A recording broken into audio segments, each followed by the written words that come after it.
Alors bonjour à tous. Donc on est sur le premier vraiment podcast Pico Micro. Aujourd'hui, je suis avec du coup Jean-Michel qui va venir nous expliquer un peu, nous parler du voyage et de la maladie. C'est les deux thèmes qui seront abordés durant ce podcast. Euh, Jean-Michel, je te laisse te présenter. Donc ton nom, ton prénom, âge, parcours de vie, professionnel et personnel. Donc, je m'appelle Jean-Michel, j'ai 50 ans et je suis technicien dans la gestion des déchets dans une collectivité. Voilà, donc j'ai fait des études de biologie. J'ai eu mon bac scientifique. Après, j'ai fait des études justement dans la biologie animale, biologie végétale. Et puis je suis parti après dans la gestion des déchets parce que c'est un domaine qui me plaît beaucoup et puis qui me touche tout ce qui est protection de l'environnement. D'accord. Ok. Euh, du coup, tu fais aussi du vélo. Tu as une malformation, tu le revendiques. Est-ce que tu peux expliquer de quoi tu souffres et comment tu fais pour combattre tout ça? Alors, à l'âge de 3 ans, j'ai été opéré d'une tétralogie de Fallot. C'est une maladie cardiaque qui consiste en fait, les deux ventricules communiquent et le sang oxygéné se mélange avec le sang non oxygéné. Donc c'est ce qu'on appelle aussi la maladie bleue, c'est-à-dire que comme les deux sangs se mélangent, les enfants qui sont atteints de cette maladie ont les extrémités des doigts ou les lèvres bleues. Donc c'est une maladie qui se soigne maintenant assez facilement par une opération à cœur ouvert. D'accord. Voilà. Euh, on peut voir du coup avec ton t-shirt que tu représentes une association. Qu'est-ce que Ouais. ça représente? En fait, je soutiens l'association Mécénat Chirurgie Cardiaque, qui est une association française qui aide les enfants malades du cœur en les faisant venir en France, des enfants de pays défavorisés qui viennent en France pour être opérés du cœur et puis après qui repartent chez eux une fois qu'ils sont opérés et guéris et ils repartent en pleine forme. D'accord. Lors de ton dernier périple, ça s'est pas passé vraiment comme tu le voulais et comme prévu. Tu as eu des soucis, donc tu es parti en France, tu as fait un tour d'Europe, tu étais censé faire un tour du monde à la base, tu es Ouais. ici maintenant. Qu'est-ce qui s'est passé et quel problème tu as eu durant ce voyage? Donc en fait, j'avais prévu de faire un tour du monde à vélo. Euh, je suis parti donc de France, de Haute-Loire, et j'ai d'abord parcouru, traversé la France pour aller jusqu'en Angleterre. Ensuite, j'ai retraversé la France du nord au sud pour prendre la direction de l'Italie et traverser toute l'Europe du sud jusqu'en Turquie. Malheureusement, cette première partie de Tour du Monde s'est achevée en Croatie à cause d'une entorse de la cheville. Donc une entorse de la cheville qui m'empêchait de pédaler et donc d'aller plus loin. Donc j'ai décidé de revenir en France pour me soigner et puis attendre que ça aille mieux pour pouvoir repartir ensuite. Du coup, tu peux continuer ensuite. Tu es arrivé en France, tu as eu quand même une grosse.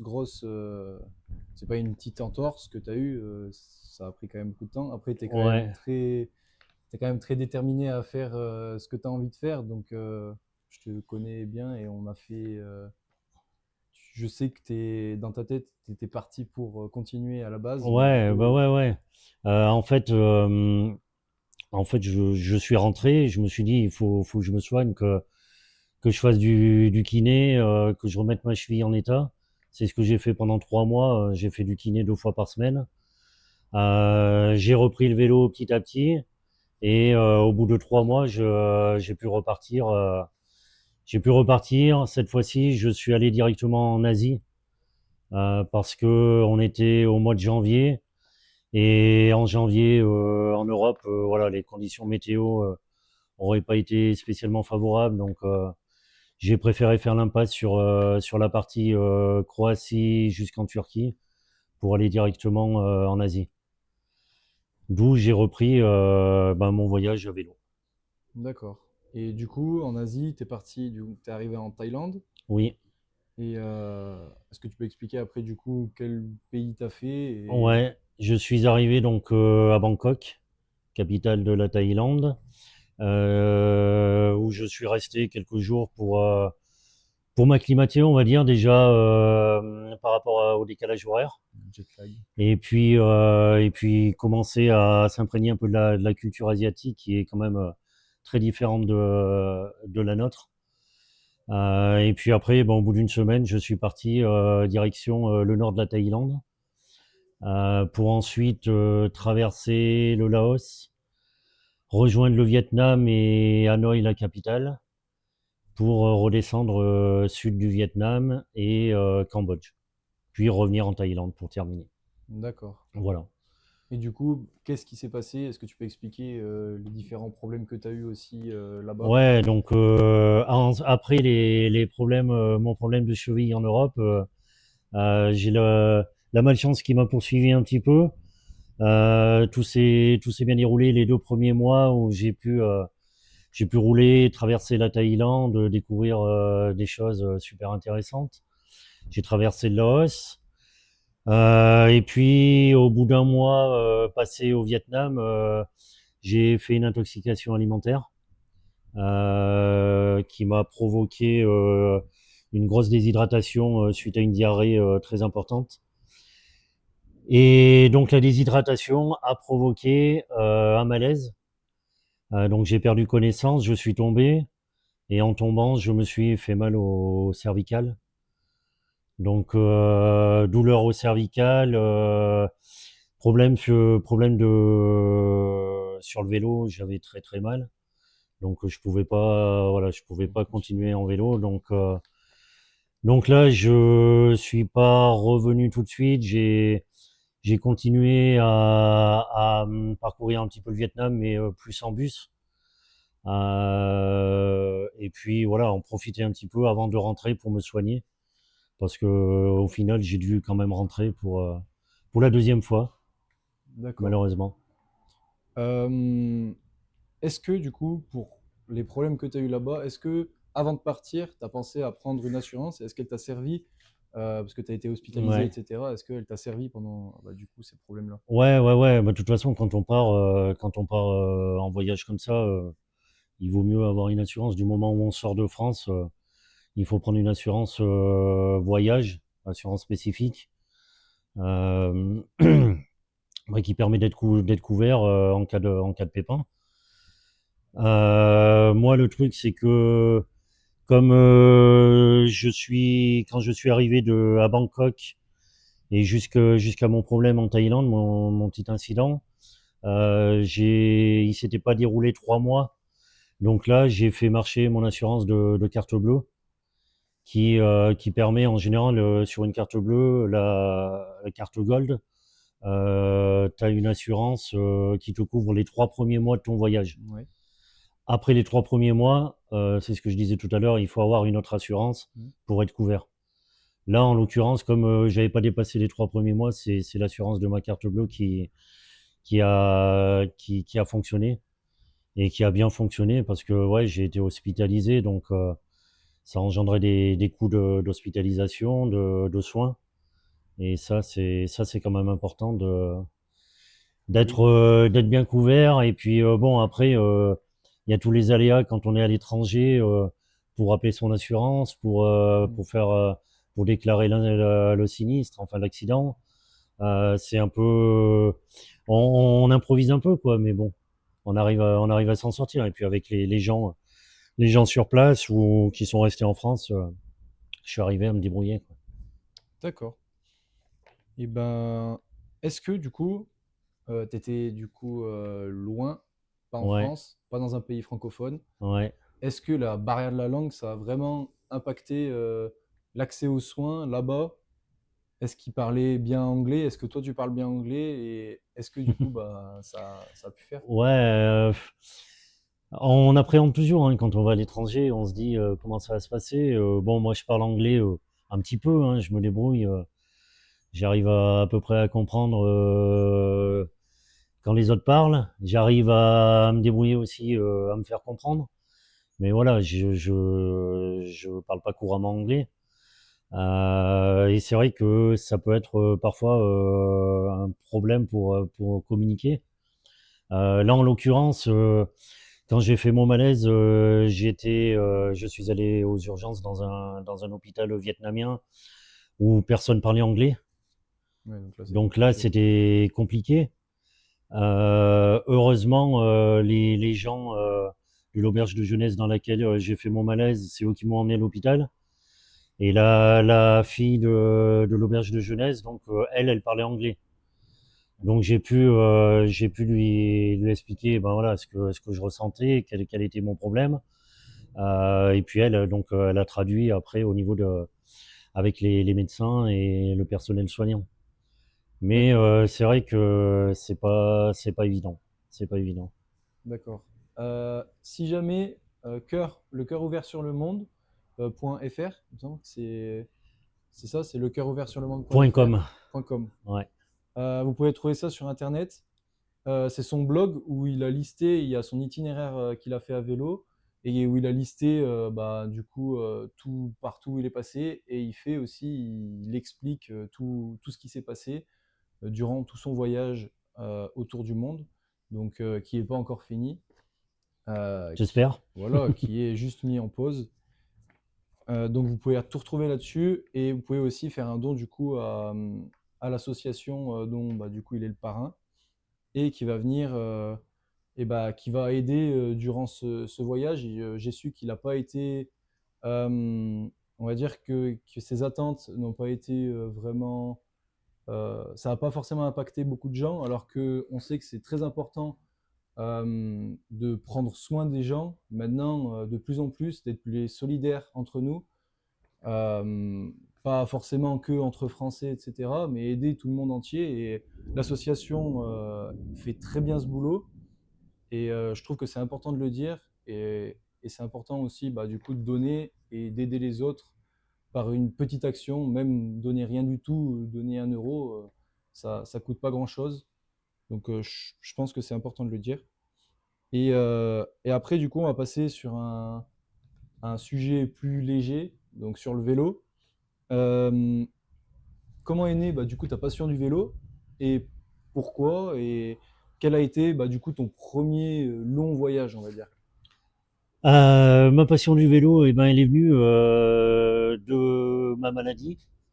Parce que c'est le vélo, ça me permettait justement, euh, ayant été malade du cœur et la principale séquelle en fait que j'ai, c'est de m'essouffler très très rapidement quand je fais un effort. Donc tout ce qui est course à pied, enfin effort physique intense, ça je peux pas quoi, c'est trop compliqué. Et le vélo, c'est dans le vélo que j'ai trouvé le bon compromis pour faire du sport et pour gérer l'effort plus facilement face à la maladie. C'est-à-dire que avec le vélo, ouais, dans les montées, je vais forcer, je vais m'essouffler rapidement. Par contre, il y a les portions de plat, les portions de descente qui permettent de récupérer, et, voilà, de gérer plus facilement l'effort. Donc en fait, voilà, le vélo est venu comme ça. Et donc petit à petit, bah, j'ai pratiqué le vélo, et ben, étant petit, avec mes cousins, avec mes frères, on se déplaçait beaucoup à vélo. Donc des fois, ben, on allait se baigner dans un lac à 10 km de chez nous, on y allait en vélo. Donc voilà, on roulait pas mal. Et puis après, ben, les week-ends, VTT avec les copains. Et puis ensuite, VTT. Et là, avec mon cousin Alexandre, on s'est dit, ben, pourquoi pas partir en vélo. Alors le VTT, c'est bien de faire une petite journée, une petite demi-journée. On s'est dit pourquoi pas partir sur plusieurs jours, découvrir un petit peu les environs. Et donc, on est parti une semaine sur le chemin de Stevenson, dans les Cévennes. Donc, on a traversé les Cévennes, donc du Puy-en-Velay jusqu'à Alès, en VTT, en autonomie, donc en emmenant avec nous la tente, le réchaud, pour pouvoir dormir et manger chaque soir, voilà, comme ça, bivouaquer. D'accord. Donc voilà, donc au début c'est parti comme ça. On a fait une petite semaine en vélo, ça nous a bien plu. Ensuite, on est allé en Irlande, mais pas en vélo, à pied. Mais ça nous a conforté dans notre envie de voyager. Ça nous a fait voir, ben déjà, voilà, on partait à l'étranger. On était à pied, mais du coup, ben, on voyait d'autres paysages. On a vu d'autres paysages, des super paysages, toute l'Irlande du Nord. On a rencontré des gens. Et puis voilà, on est revenu, on s'est dit ouais, c'est quand même bien le voyage, c'est quand même pas mal. Ouais, de Et puis partir. ce qu'on aime, c'est de voyager, d'essayer entre guillemets l'aventure quoi, de partir, de bivouaquer, d'essayer ou alors en camping, mais pas voilà, c'est de voyager différemment plutôt que prendre la voiture et aller d'un point à un autre rapidement. Là voilà, ça nous permettait d'aller plus lentement et de découvrir les paysages de manière voilà, plus sympathique, quoi. Oui, profiter de l'itinéraire et pas forcément de l'objectif. Ouais, c'est ça. D'accord. C'est Donc, ça. Et puis après, ben, les voyages se sont enchaînés et voilà. et t'en es ici maintenant. Voilà. Et puis à la fin, eh ben, on a envie de faire un tour du monde, quoi. Ouais, Tout boucler la simplement. boucle Ouais. et après profiter aussi de tous les peut-être de la richesse de tous les pays, voir ce qu'il y a à voir un peu de Ouais. partout. Ouais. D'accord. Euh, Bah, du coup, on vient un peu de répondre à la question, mais tu penses que le vélo, c'est vraiment le seul moyen de déplacement qui peut apporter ce bonheur-là et cette Non, richesse-là? non. Ou alors, Non, en fait, chacun a chacun sa façon de voyager. Il y en a qui vont apprécier le voyage à pied. Il y en a qui vont apprécier en vélo, il y en a d'autres qui vont apprécier le voyage en camping-car, d'autres d'autres qui vont voyager, enfin qui vont prendre l'avion, qui vont partir à l'autre bout du monde et puis faire des petites visites dans le pays dans lequel ils seront. Ouais, chacun a sa manière de voyager. Après, pour moi, le vélo est le bon compromis entre la vitesse et puis le plaisir. ouais, C'est-à-dire que on va en vélo, on va plus vite qu'à pied. Donc en une journée, on va couvrir un peu plus de kilomètres, on va voir un peu plus de paysages, on va rencontrer peut-être plus de personnes.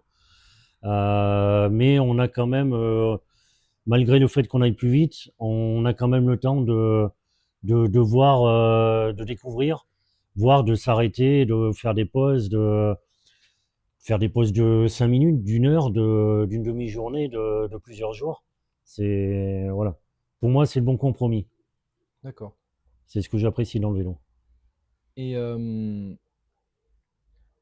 et du coup, pour le vélo, etc., est-ce que tu trouves, on va dire, le bon compromis entre quand tu as des vacances, si tu veux partir, par exemple, 2 mois, est-ce que tu te fixes un objectif de je dois aller ici pendant les 2 mois, ou alors est-ce que je vais aller ici et après j'y reste pour que ça fasse 2 mois?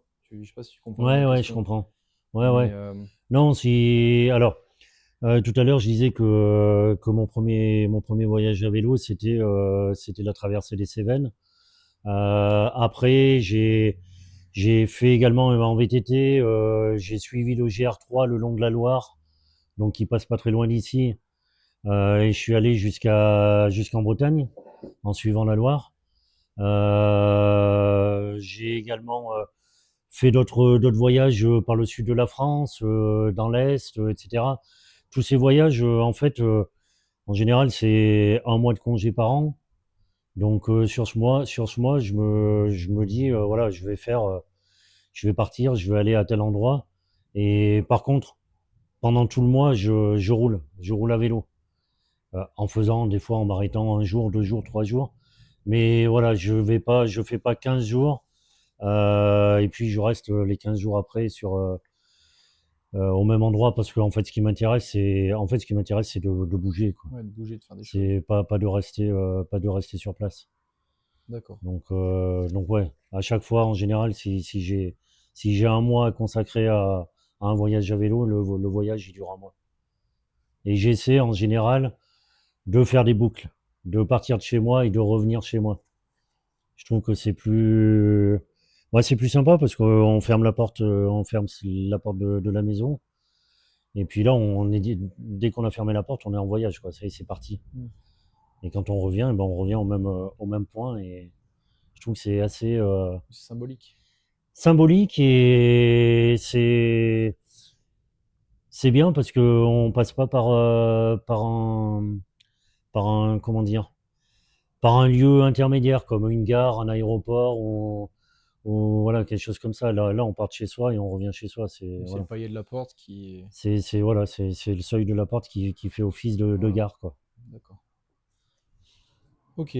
Et combien de temps, par exemple, pour ton dernier voyage, donc le tour du monde, en combien de temps tu t'es dit, bah tiens, je vais me préparer pour le voyage et je vais partir bah, si je te prépare maintenant, je pars dans 3 ans ou Ouais. combien de temps t'as mis pour faire tout ton itinéraire et vraiment préparer ton voyage Après, l'idée du tour du monde, c'est venu bah, il y a déjà 10 ans, après avoir fait 3-4 voyages en France, 3-4 voyages à vélo en France.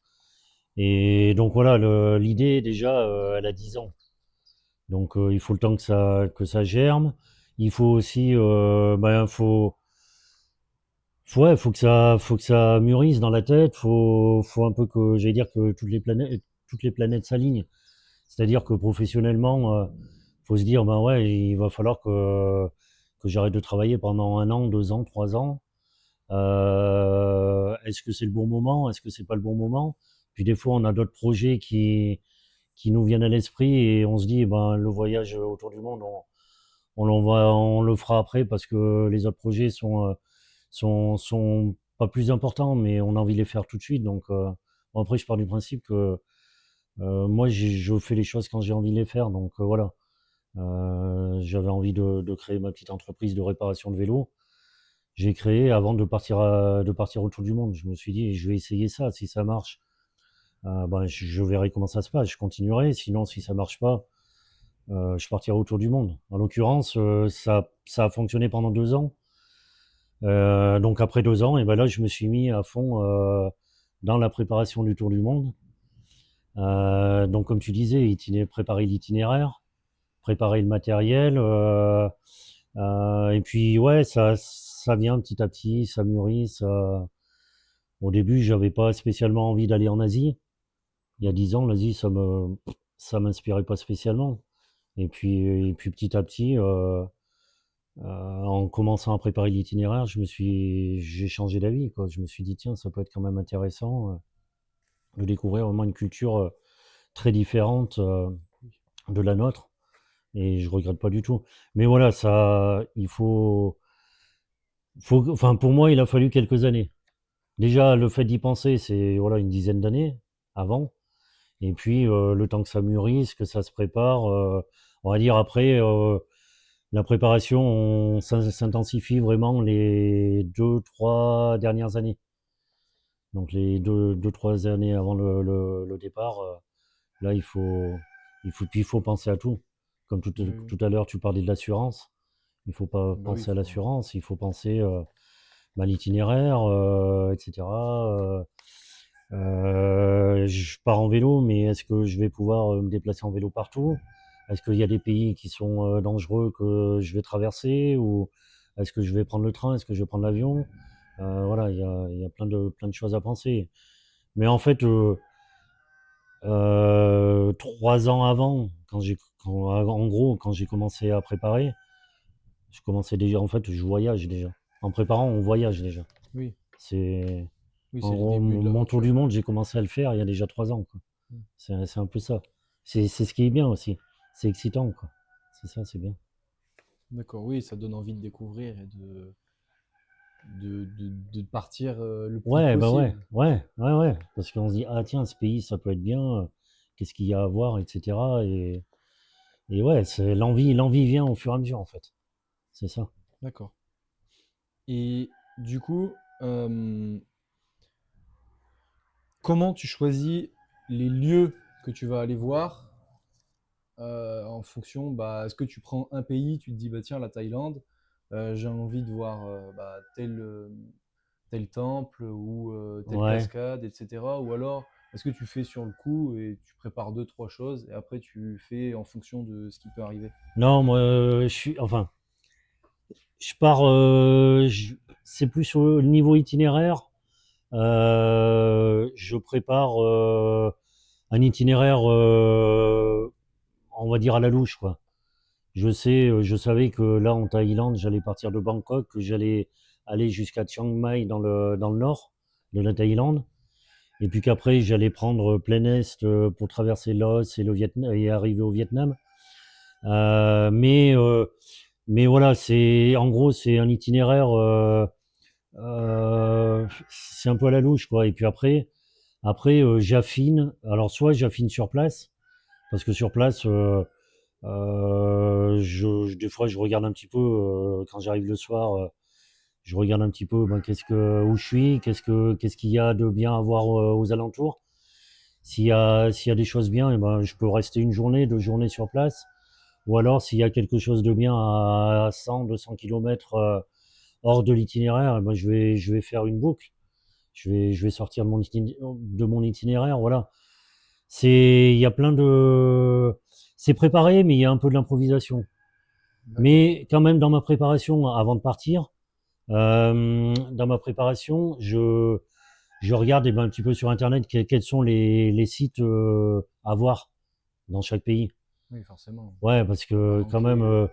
se dire je vais en Thaïlande ou je vais au Vietnam, par exemple, je vais au Vietnam, pas aller voir la baie d'Along, c'est dommage, quoi. Il y a des choses que, bah ouais, c'est des sites touristiques qu'il faut voir parce qu'on n'a pas ça chez nous, donc c'est quand même bien de les visiter. Mais voilà, je peux après dévier de mon itinéraire pour aller voir des choses qui sont peut-être moins, enfin beaucoup moins touristiques, mais parfois tout aussi intéressantes et belles, quoi. D'accord. Et ouais, du coup, tu prépares, tu prépares quand même beaucoup de choses. C'est quand même une sacrée charge de travail. Donc, comme tu dis, tu Ouais, t'y es pris tôt ouais, quand même. ouais. Et, euh, et ça te fait pas peur d'oublier quelque chose? Question toute bête, Non, mais. non, parce que comme j'avais fait pas mal de voyages à vélo en France, du coup au niveau équipement, eh ben, j'ai une liste qui est assez complète, assez optimisée. Même en vieillissant, eh ben, on rajoute des choses un peu pour avoir plus de confort. On rajoute un siège, on va rajouter ouais, des choses voilà, qui augmentent le confort quotidien. Et puis on en enlève aussi, donc des choses dont on se sert pas, on se rend compte qu'au bout de 15 jours, 3 semaines, un mois, on s'en est pas servi. Alors ça, ça disparaît de la liste. Donc la liste de matériel était à peu près complète, on va dire. Juste au niveau des vêtements, fallait que je prévoie pour un tour du monde au niveau climat. On peut rencontrer des climats différents, l'été, l'hiver, le froid, le chaud, etc. Donc il faut un peu plus de vêtements, prévoir. Mais voilà, sinon pour ça, j'étais assez bien préparé. Donc et puis l'itinéraire, comme je te disais, hein, c'est, je pars un peu, ouais, je me prends pas la tête en fait pour voyager au jour le jour. Je pars le matin, je sais pas où je sais pas où je vais dormir le soir, en Oui, tu fait. calcules pas tes Je calcule kilométrages pas, par jour. je me fixe pas d'objectifs, de défis, etc. Je veux dire, le seul défi entre guillemets, c'est de prendre du plaisir. C'est voilà, c'est de gérer mon effort parce que des fois c'est plus compliqué certains jours. Mais voilà, c'est le seul c'est les seules contraintes que je rencontre. Après, c'est que du plaisir. Je pars le matin, je sais pas où je vais aller, jusqu'où je vais aller. Parfois, je fais 30 kilomètres parce que j'arrive des fois à la mi-journée dans une ville ou dans un lieu qui est sympa. Donc je m'arrête, je passe l'après-midi à visiter, à discuter avec des gens. Ou alors il y a des journées, je vais faire 100 kilomètres parce que j'ai envie de rouler et qu'il n'y a rien qui m'intéresse ce jour-là. Donc ça peut être très, très variable, quoi. D'accord. Et du coup, est-ce que bah, tu peux m'expliquer une journée typique que tu fais bah, quand tu es parti, quand tu es en Ouais, vélo, quoi? ouais. Journée typique, c'est dur parce que toutes les journées ne Oui, se tu fais jamais la ressemblent même pas. chose. Bah, je fais un peu toujours Oui, la même chose, je mais pédale, quoi, mais non, après, ça se ressemble pas toujours. Mais en gros, c'est départ le matin, départ le matin après avoir pris un petit déj rapide. Le matin, alors c'est pareil, ça peut être 6 heures du matin, comme ça peut être 10 heures. Ça dépend aussi de mon humeur, de mon envie. Il y a des matins, je me dis, allez, dès que le soleil se lève, il va faire chaud aujourd'hui, faut que je roule tôt pour rouler dans la fraîcheur et en profiter un maximum. Puis il y a d'autres fois, je j'ai pas envie de me lever, quoi. Donc, oui, donc je me forcément. lève à 8 heures, 9 heures, et puis je pars, je prends mon temps, quoi. Donc il n'y a pas vraiment de journée type, mais voilà, c'est différent. Bah, une fois après que je suis sur mon vélo, je roule en général jusqu'à 13 heures, 13 heures, 13h30, pour faire un maximum de chemin le matin, Mhm. sauf quand je m'arrête pour visiter. Mais voilà, j'essaye, je me dis, le matin c'est mieux, il fait moins chaud, c'est plus agréable, Oui, l'été surtout. c'est plus calme, on entend les petits oiseaux chanter, on voit la nature qui se réveille, c'est plus sympa. Il y a moins de monde sur les routes, voilà. Donc jusqu'à 13 heures, 13h30, après je mange. Une petite sieste de temps en temps quand je peux, c'est bien, faut en profiter. Ou alors lire un livre, ça m'arrive aussi. Et puis voilà, faire une pause à midi, enfin à la mi-journée, une pause de 1h30, 2 heures. Et puis Ouais, après, prendre son c'est temps. reparti vélo jusqu'à en général, on va dire entre 17 heures et 19 heures, la fin de la journée. 17 heures, c'est au meilleur des cas, ça permet de profiter, de se poser tranquillement et de profiter de la soirée. 19 heures, c'est quand j'ai envie de faire des kilomètres, de parcourir ou que je trouve pas d'endroit pour dormir, je cherche et voilà, ça prend du temps. Mais D'accord. voilà, la journée typique, c'est ça, on va dire. En gros, Oui, de toute façon, c'est jamais la même. Donc, je passe 5 à 6 heures par jour sur le vélo, à pédaler. d'accord. Voilà. Et du coup, donc tu disais que donc là, tu es parti tout seul faire ton tour du monde.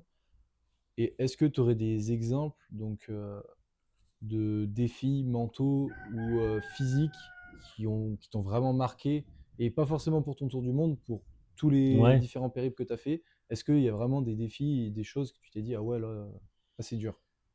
Euh, bah après, tout est relatif. C'est-à-dire que ça dépend ce que tu entends par défi physique, des défis voilà, au niveau mental.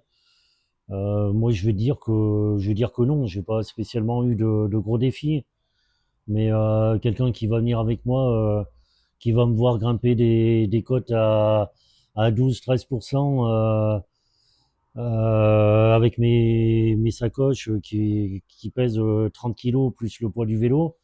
Il va me C'est dire, sûr. mais il est fou, lui. Enfin, voilà, il aime les défis, mais en fait, c'est, pour moi, c'est même pas du défi, c'est du plaisir. Alors, je Oui. sais pas que j'aime me faire mal, hein, mais en fait, ouais, il y a des fois dans les grosses montées, ouais, c'est chaud. Et, là, en Thaïlande, plusieurs fois, j'ai dû mettre pied à terre et pousser le vélo, quoi, parce que je pouvais pas. Et puis surtout avec sous la chaleur, Oui, c'est pas le sous même les fortes climat, ouais. chaleurs, voilà, c'était difficile. Mais bon, après voilà, c'est sur 1 kilomètre, donc on pousse le vélo, on s'arrête. Enfin moi, je m'arrêtais tous les 200 mètres, 300 mètres.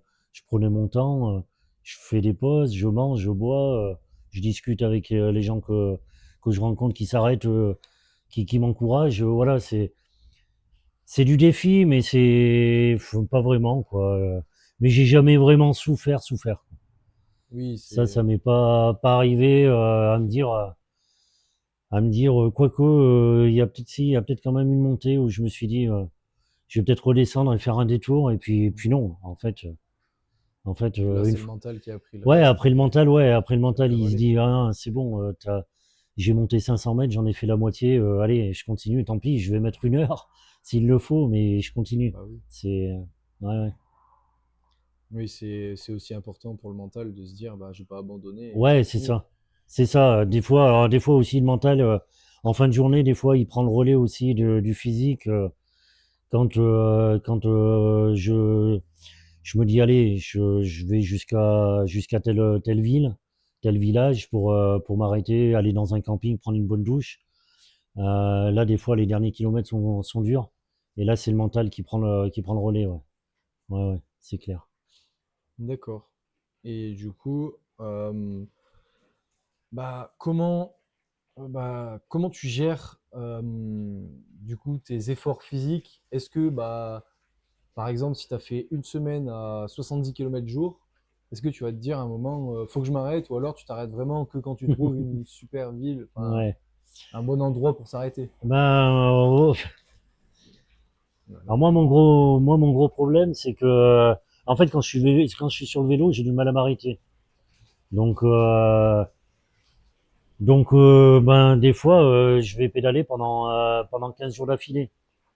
Alors que avant de partir, je me dis, allez, je pédale une semaine, 5 jours, 6 jours, et puis je m'arrête 2 jours, je me pose, je me repose, je visite, je prends du bon temps, et puis je repars. Mais en général, j'ai du mal. Et puis comme je sais pas où je serai une semaine après, ben des fois il y a pas grand chose qui m'intéresse, donc je me dis allez, demain je repars et puis je continue et voilà quoi. D'accord. Et du coup, ça t'a jamais vraiment joué des tours, ou alors, par exemple, la blessure que tu t'es fait en Croatie, bah, c'était pas dû à la fatigue, un petit peu peut-être. Ça C'est un peu de après malchance, peut-être, ouais. etc. Après mon entorse de la cheville, c'était en faisant du canoë, du kayak de mer, en revenant sur la plage, en tirant le kayak sur la plage, j'ai glissé sur les Pas galets. de chance. Donc j'allais dire, c'est même pas une blessure à vélo. Mais bon, peut-être voilà que la fatigue des jours précédents Ça n'a pas aidé. a fait que voilà que mon corps a peut-être lâché à ce moment-là et malgré le fait qu'une semaine avant, je m'étais arrêté quand même 2 jours. Hmm. Donc ouais, après j'allais dire, c'est un petit peu la malchance. D'autres diront que c'est le corps qui souffre Oui, aussi, après, il mais y a bon, plusieurs facteurs. ça voilà, On sait ça jamais. on peut pas trop savoir quoi. On sait Ouais. jamais. D'accord. Et est-ce que bah, tu as des expériences, des rencontres que tu as faites et qui t'ont vraiment Ouais. marqué Ouais, bah oui, il y en a qui m'ont marqué, oui. Il y en a d'autres qui m'ont moins marqué, mais dont je me souviens aussi, parce que c'est même des fois une journée avec une personne, c'est toujours marquant.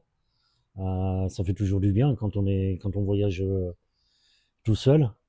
Par exemple là pour mon tour du monde, euh, Bah, en France, déjà, j'ai roulé une semaine avec une copine. Bah, on est allé en Angleterre ensemble. C'est là que je suis allé. On est allé en Angleterre et puis on est revenu en Normandie.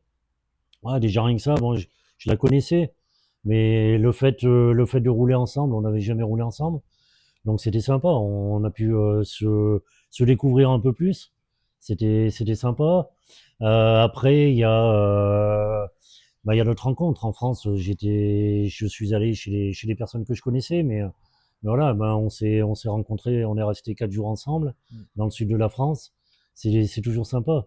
Ça, même si c'est des rencontres avec des gens qu'on connaît déjà, c'est, ça fait partie du voyage et c'est enrichissant aussi. Et puis après, ben, il y a les rencontres à l'étranger.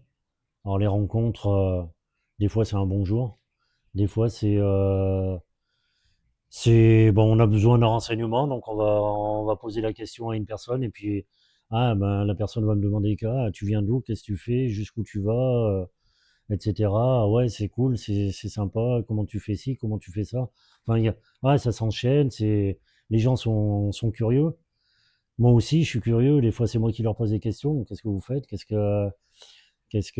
Comment on vit ici? Comment ça se passe, etc. Qu'est-ce qu'il y a à voir dans les alentours? Plein de trucs comme ça. Et puis on rencontre on rencontre les gens du pays.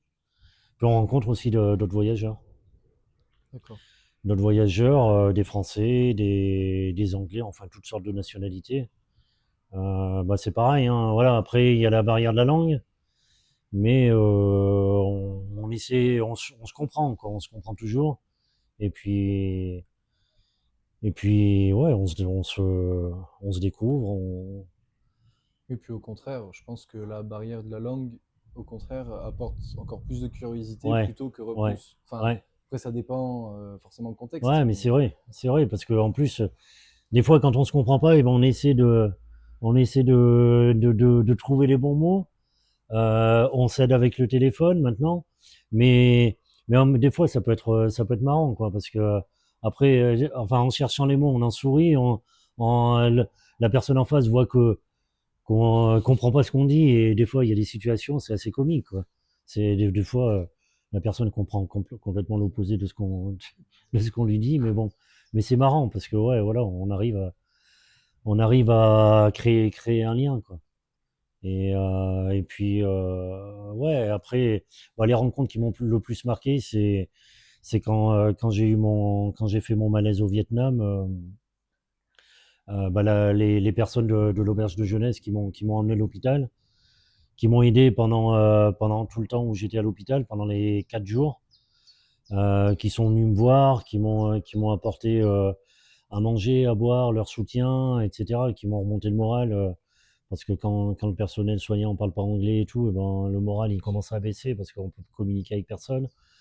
Ouais, là j'ai vraiment lié des amitiés qui est très fortes et ouais, qui vont durer quoi. d'accord.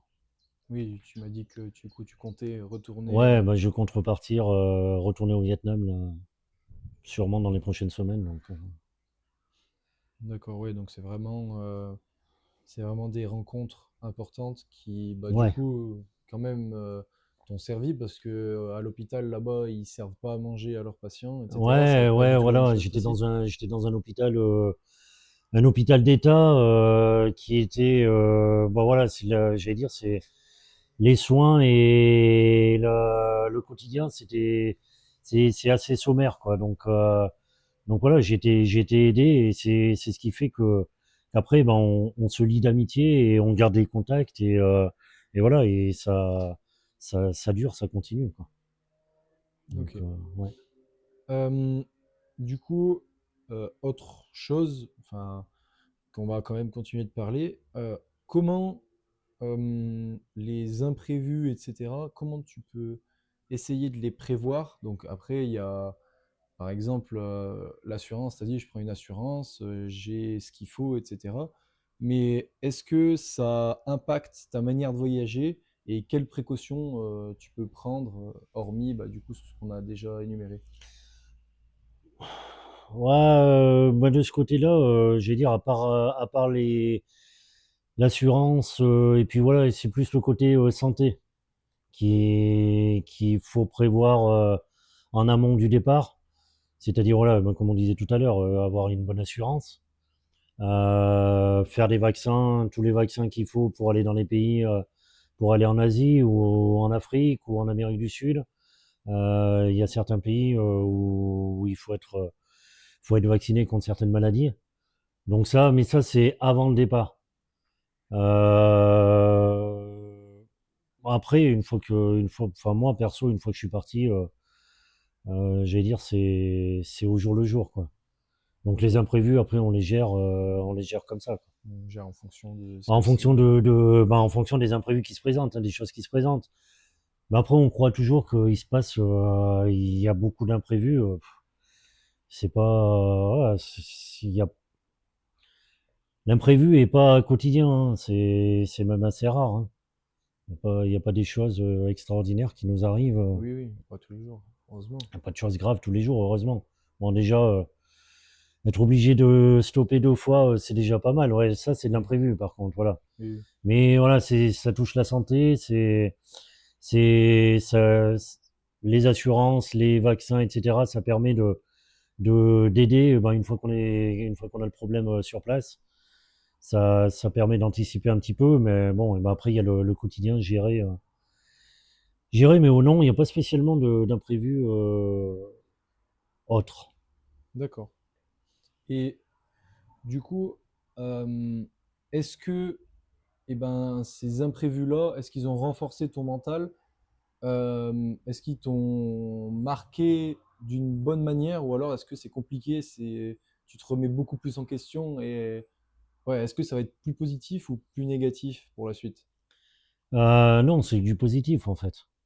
C'est que du positif, parce que, euh, ben, ouais, enfin, quand il m'est arrivé mes pépins, ben, déjà, le positif, c'est que j'ai rencontré des gens super. Alors, j'ai parlé des personnes qui m'ont aidé au Vietnam, mais également en Croatie, quand j'ai fait mon entorse de la cheville. Je suis Mhm. resté pendant 15 jours dans un camping en espérant que ma cheville, ben, ça allait s'améliorer et que j'allais pouvoir repartir à vélo. Pendant les 15 jours que j'ai passé au camping, j'ai fait la connaissance d'un monsieur polonais bah, qui m'a aidé aussi. Comme je pouvais pas trop me déplacer, qui m'a emmené faire des courses pour me ravitailler, qui m'a aidé quand je suis rentré à aller jusqu'au bus pour emmener mon vélo, pour l'empacter, pour aller chercher des cartons, empaqueter le vélo et aller jusqu'au bus. Il m'a aidé. Donc voilà, la première chose de positive quand il arrive un pépin, et ben souvent c'est ça, c'est les personnes qui nous aident. Et puis après, ben le positif, c'est de se dire, bah ouais, ça se passe pas toujours comme prévu. Il y a toujours justement des imprévus. Il y en a quelques-uns et il faut y faire face. Et bah, ça permet de, ouais, je trouve que ça permet bah, le voyage n'est pas monotone, quoi. Même si je suis rentré en France 2 fois, bah, c'est bien. Je trouve que c'est bien parce que ça m'a permis, bah, déjà sur place, d'essayer de me dire bon, qu'est-ce que je fais, je rentre pas, j'attends un peu, voir si ça s'améliore, etc. Euh, En Asie, je suis remonté quand même sur mon vélo pendant une semaine. J'ai essayé de repartir. J'ai roulé, je suis allé jusqu'au Cambodge. Là, j'ai vu voilà que physiquement, ça allait être un peu compliqué. Mais voilà, j'essaye mentalement. Je me suis dit allez, faut repartir. C'est quand même dommage d'avoir fait tout ça et de s'arrêter. Et puis bon, au bout d'une semaine, je me suis dit non, là quand même, bon, c'est pas la peine. Je pourrais pas aller plus loin. Mais j'ai apprécié voilà jusqu'au bout et puis de repartir, de se dire on peut repartir. Et puis même le fait d'arrêter en fait, je trouve que c'est positif parce que c'est de se dire aussi voilà, je suis pas surhumain, je peux Oui, c'est de prendre conscience aussi des voilà choses. prendre conscience que qu'on n'est pas une machine et que en fait c'est du plaisir. Quand on moi quand je prends plus de plaisir, je préfère arrêter, faire une pause pour repartir meilleur après. Mais le plaisir, enfin pour moi, c'est la première chose qui me fait avancer, quoi. Hmm. C'est le plaisir. D'accord. Et le plaisir engendre la volonté de voilà d'avancer. Mais s'il n'y a pas de plaisir, ça sert à rien. Enfin pour moi, je j'ai pas envie de me forcer à continuer à pédaler en ayant mal à quelque part, quoi. C'est plus du plaisir, donc Et puis, il vaut mieux revenir à 200% plus exactement. tard. Se soigner et repartir meilleur. Et puis après, on sait justement, ce qui est positif aussi, c'est qu'on sait que s'il nous arrive quelque chose par la suite, ben, on sait que voilà, on va pas, on peut s'en sortir et on sait qu'on peut compter sur les personnes et voilà quoi. Donc ouais, il y a que du positif en fait. D'accord. Et du coup, pour, euh, pour repartir sur les bases du vélo, est-ce que pour gérer ta santé, etc., donc je sais que tu prends ton vélo tous les jours pour partir au travail, etc., alors que tu habites quand même assez loin du travail, même si tu prends le train, donc le vélo, le train, puis le vélo, est-ce que tu te sers du vélo pour vraiment, on va dire, trouver un point d'équilibre pour ta santé et est-ce que ça te fait du bien? Est-ce que tu en as vraiment besoin? Ou alors c'est vraiment que du plaisir et c'est pour ça que tu en fais? Ouais, jusqu'à maintenant, le vélo, enfin, j'allais dire, j'étais pas un fan de vélo, quoi. Je faisais pas du vélo tous les jours, je faisais pas, enfin, ouais, je fais une demi-heure de vélo par jour pour aller au boulot, pour aller jusqu'à la gare et y revenir. Mais voilà, un peu de VTT les week-ends, mais les week-ends, si j'avais, parce que toujours la notion de plaisir, Mm. c'est-à-dire que les week-ends, si j'ai pas envie de faire du vélo, À vélo, ouais. je monte pas sur mon vélo, quoi. C'est pas un besoin viscéral. Pour moi, le vélo, c'est comme je disais tout à l'heure, c'est plus un moyen de faire du sport par rapport à ma maladie. Et puis c'est aussi un moyen de voyager. Moi, ce que j'aime beaucoup, ce que j'aime surtout, c'est voyager. Donc le vélo, on va dire, c'est le moyen qui justifie le voyage. Mais maintenant, là, maintenant que j'ai commencé mon tour du monde, là, ça fait 2 mois que je suis rentré d'Asie. Là, je commence à ressentir un peu le manque. Le D'accord. manque de, alors, le manque de voyage, mais aussi un peu le manque de vélo. Là, je vais commencer à essayer de remonter un peu sur le vélo parce que ouais, j'ai envie. J'ai envie de reprendre du plaisir. À Mais pédaler. ouais, ça vient comme ça, quoi, en Oui, fait. ça Enfin, vient tout seul. pour moi, ça a été très long, quoi, ce besoin de vraiment faire du vélo. Au début, c'était vraiment plus un moyen. D'accord. Ok. Donc, Et bah, du coup, on le sait, tu as fait donc pas mal de voyages à vélo, pas mal de voyages tout court. Est-ce que, avec ces arrêts, etc., le mental, ça a une importance, je pense, capitale, parce que bah, je pense que tu as un mental d'acier et que bah, du coup, tu as envie de repartir, tu vas repartir. Je pense que c'est un secret pour personne. Et tu partiras avec les moyens que tu as et ce que ton corps le permet aussi. Est-ce que tu penses que le mental, ça a vraiment, c'est la clé de la réussite pour partir en voyage? Ou alors c'est plus la notion de plaisir, ouais, mais c'est pareil, le plaisir, quand on fait une grande montée et qu'on n'en peut plus, il y c'est plus a, du plaisir. voilà, c'est plus du plaisir, c'est plus le mental qui prend le Ouais, relais et qui oui, va aller oui, chercher oui. plus loin. Ouais, mais quand, en fait, le mental, ouais, c'est pas vraiment le mental, enfin, l'envie de voyager, voilà, c'est de l'envie, en fait. C'est pas du mental à se dire, il faut que j'ai un super mental pour partir en voyage. Si j'ai pas le mental, j'y arriverai pas et tout. En fait, le mental, ça se fait tout seul. Je vais dire, c'est inconscient. C'est-à-dire que on, on part parce qu'on a envie de partir, on a envie de prendre du plaisir, on veut découvrir, on veut rencontrer des personnes. Et puis le mental, en fait, il vient uniquement dans les coups de mou physiques. C'est là que le mental il apparaît et qui prend le relais.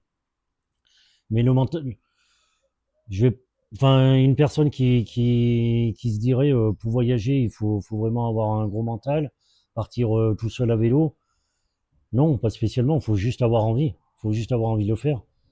Par contre, pendant le voyage, le mental risque De jouer un petit peu de dessus. jouer dans les moments plus compliqués. Voilà, dans une montée difficile, quand les jambes elles veulent plus avancer, bah c'est ouais, c'est le mental, c'est la tête qui prend le relais. Ou en fin de journée, ou des fois quand on est resté 3 semaines à voir très peu de monde, bah des fois on se dit voilà, on a un petit coup de mou parce qu'on se dit ouais, ça serait bien si je voyais un peu du monde, ça serait sympa et tout, ça me changerait. Là, le mental, il prend un petit peu le relais aussi, quoi. Et ça nous permet d'avancer et puis justement d'aller à la rencontre des gens. C'est ce que j'allais te poser comme question, du coup, on fait une belle transition. Euh, Comment tu gères la solitude et peut-être l'angoisse lorsque tu es en voyage en solitaire? Comment tu gères tout ça et comment tu le ressens? Alors pour moi, déjà, c'est clair, il n'y a pas d'angoisse. Euh, En fait, pour moi, je pars. Alors j'ai fait des voyages à plusieurs, hein. Euh, Bah avec toi, à deux, avec Alexandre aussi, à deux. Bah avec Alexandre et des copains, deux autres copains, on a traversé aussi l'Islande à vélo Mhm. pendant 12 jours.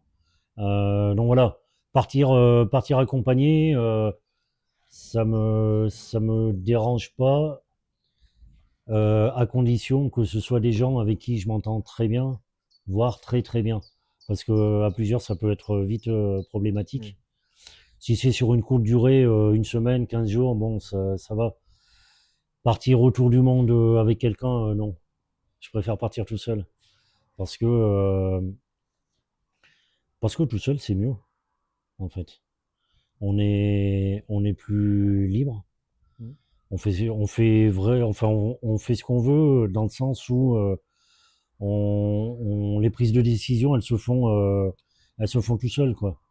Il n'y a pas besoin de débattre longtemps avec quelqu'un, voire après des fois de pas être d'accord et qu'il y ait des tensions qui se créent. Donc moi non, ouais, je recherche plus le voyage solo. Puis D'accord. pour moi la solitude à vélo, en fait, c'est revenir vers soi en allant vers les autres. C'est-à-dire que j'ai besoin de d'être seul pour apprécier de rencontrer des gens. Et Oui, c'est plus facile d'approcher quelqu'un tout seul plutôt que à plusieurs. ouais, alors pas spécialement, mais en fait j'ai besoin d'être seul, de pas parler à quelqu'un pendant 2, 3, 4 jours, 5 jours, D'accord. pour apprécier après pour apprécier les rencontres, pour apprécier le fait d'être avec les gens et après ben ouais ça peut être vraiment sympa quoi. Parce qu'après des fois en discutant, on se rend compte que qu'on a des points communs et on discute et on s'apprécie et puis voilà et puis après des fois on devient amis et c'est en fait c'est ça qui est Oui, ça bien. se fait tout seul. Et puis aussi tout seul ben, de rencontrer les gens et puis de repartir aussi. Mhm. C'est que tout seul, je pense que c'est aussi plus facile de repartir. Enfin pour moi. D'accord. Même si là en Asie, au Vietnam, quand j'ai quitté les personnes qui m'ont aidé, ça a été dur pendant 10 jours, 10 15 jours. Là, ouais, j'ai eu quand même du mal à me remettre dans la solitude parce que j'avais passé des bons moments avec eux, donc voilà. Mais quand même, ouais, le voyage en solitaire, pour moi, c'est ce que je préfère. D'accord. Ouais, c'est plus important de te retrouver avec toi-même Ouais. et vraiment. Ouais, après, il y a des gens qui vont me dire, ouais, c'est bien, on fait de la rétrospection, on se découvre et tout. Euh, Moi, je me connais déjà, donc j'ai pas trop besoin de me redécouvrir. Mais ouais, il n'y a pas trop de rétrospection. C'est plus, en fait, ce que j'apprécie d'être seul, c'est de pas être obligé de, voilà, des fois de discuter avec avec notre partenaire, machin. Alors des fois, on peut à deux, on peut rouler une journée sans se parler, mais c'est c'est dommage, quoi. Oui, quand tu es tout seul, tu peux Quand parler. quand t'es tout seul, Si tu as envie de parler à quelqu'un, tu t'arrêtes et tu parles avec voilà, c'est ça. quelqu'un. Et si tu veux pas parler, Si tu tu veux roules. pas parler, tu parles pas. Et puis moi, j'aime bien, voilà, des fois passer des journées entières sans parler, quoi. C'est bien. Sans faire spécialement de rétrospection, mais d'être comme ça, Oui, oui, d'être seul, tout d'accord. simplement. C'est ce qui est bien. Euh, du coup, on va passer sur un autre thème qui est aussi important pour toi. Donc, tu l'as dit, tu fais de la gestion de déchets. Euh, L'environnement, c'est important, la nature, Ouais, préserver donc la nature, l'environnement, etc. Trier les déchets. Et qu'est-ce que tu mets en place? Est-ce que c'est important déjà pour toi dans le voyage? Est-ce que c'est vraiment important pour toi de limiter ton impact écologique?